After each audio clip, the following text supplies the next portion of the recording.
नमस्कार सांगमाने आज आम ओडार एक अति प्रिय तरकारी बनवा जह्नी पोस्त। जह्नी पोस्त मिसिले तार स्वाद कहीं कौन।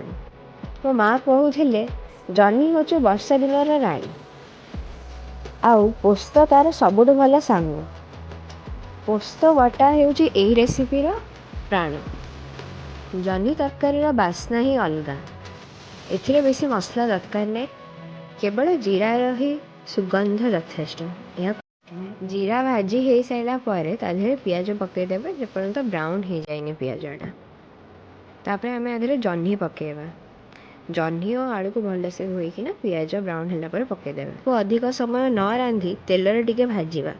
जह्नी प्रचुर पानी थाए, तेणु तेल पकई ढांकीदेले जह्नी निज आड़ू पानी छाड़ी सीझा आरंभ करदेव। ठीक आम जीवन भली शांति रहिले काम सहजरे हुए।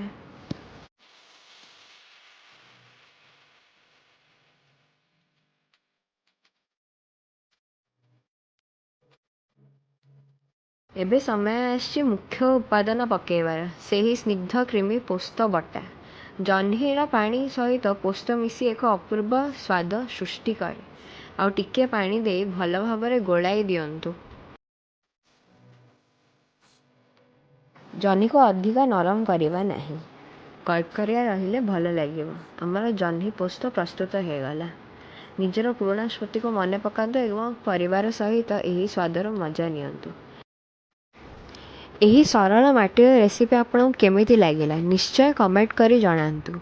वीडियो भल लगी लाइक शेयर एंड सब्सक्राइब करने को भूलंतु नहीं।